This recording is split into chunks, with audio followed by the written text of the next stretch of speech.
Well, welcome to On the Teach number 8. I had to give the stars another try there. I tried the one where it was the dandelions blowing in the wind, but it made me sneeze. So we'll try it again with the stars in my eyes. I am trying the Tylenol with my meds again. I waited a good 30, maybe 40 minutes at least.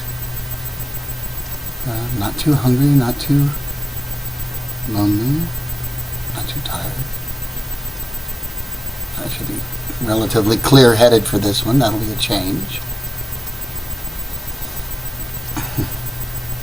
These are hard things to talk about.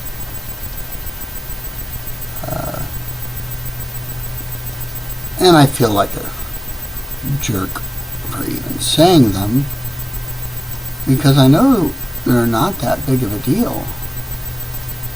They're just more than what I can handle. And so I'm just trying to get it out. I'm not saying it's bad. I'm not saying it's worse. I'm not saying it's better. I'm just saying I gotta get it out because it's more than I can handle. And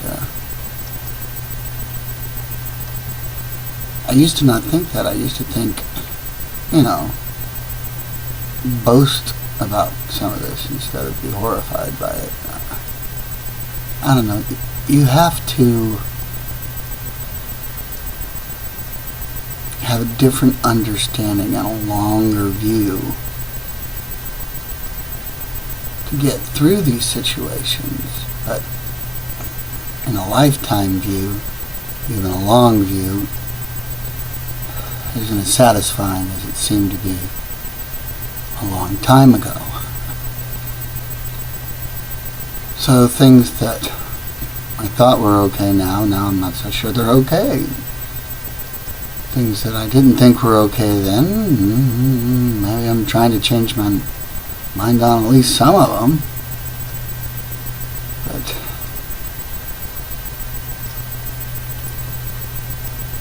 it just kicks my butt.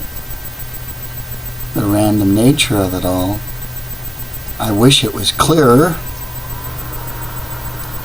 who I was successful with and who I wasn't successful with. I wish there was a measure of success. I guess the fact that I've just stayed in the business this long is good. I am well thought of at my work.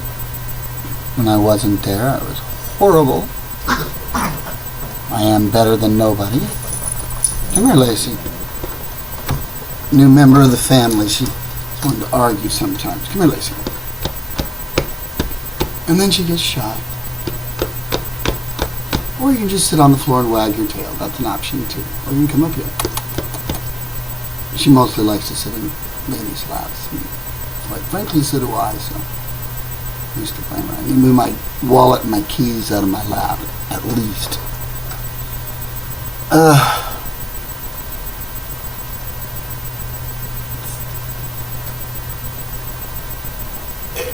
It's just difficult because you go into it with low expectations. You think, this is the kind of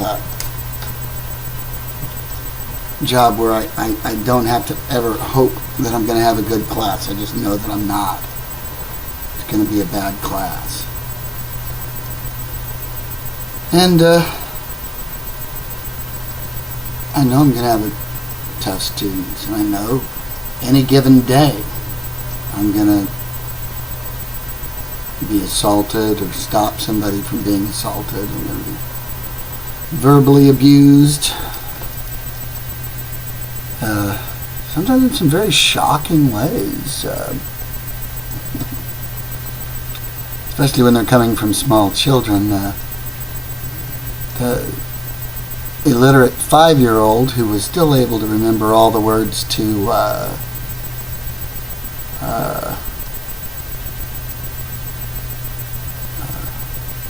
how'd it go? So like Farmer Brown sitting on a fence, scratching his meat with a monkey wrench, missed his meat and hit his balls, pissed all over his overalls. Roughly to the tune of Old Dan Tucker.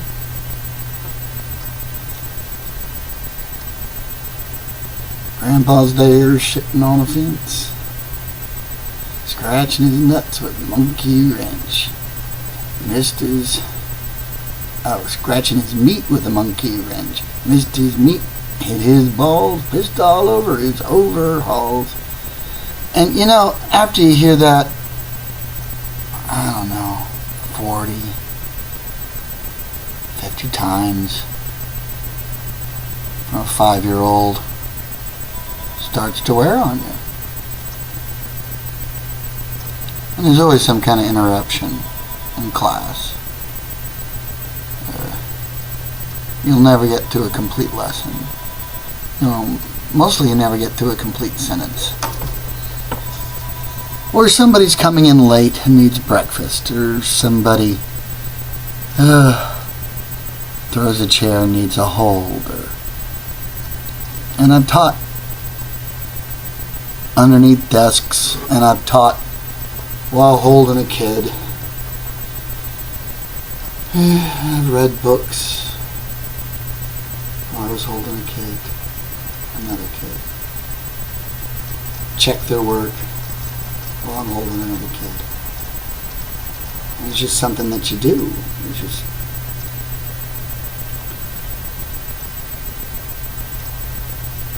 and the kids start to take advantage of it because they like to be held, but they don't want to ask for it appropriately, so they'll pitch a fit.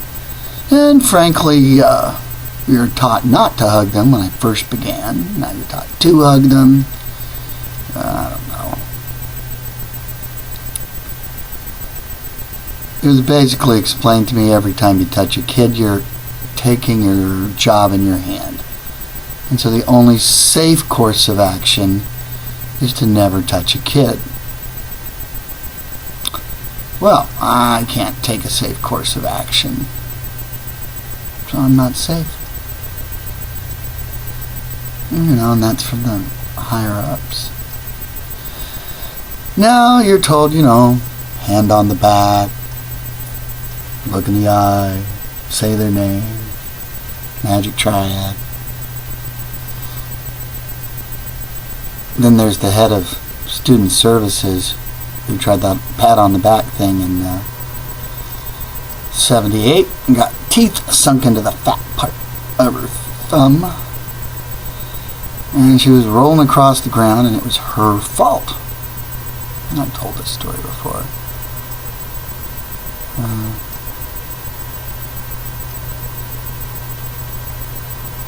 And so she let us wrestle her to the ground for years and years to try and prepare us as best she could. And she could wiggle out of any hold as good or better than any kid. You learned how to really clamp down on what it really took to really hold on to a kid who didn't want to be held. By holding on to her. She's got a PhD. Tackling dummy. Doesn't do that anymore. Probably wants to, but her knee got messed up. I wonder how much she could admit to nowadays and what she used to tell us. What she went through. It was a long time ago. I guess she'd probably be very upfront. But like the rest of us, she knows the only answer to really safeguard everybody in a situation like that is a lot of money and commitment that simply isn't there, so you try your best just to get through. And that was the message loud and clear from everybody. So you got through. You expected it to be bad. And I developed this saying, embrace defeat. Nowadays they call it radical acceptance. Back in the est days, it was, it's okay to be an asshole. Free to be you and me. I'm okay, you're okay. It's not the same thing. You keep rediscovering it.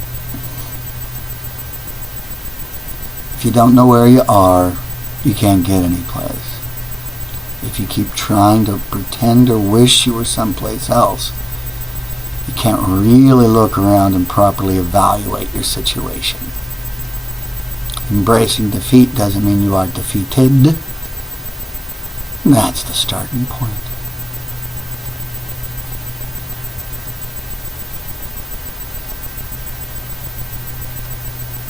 Where you end up, it's another story.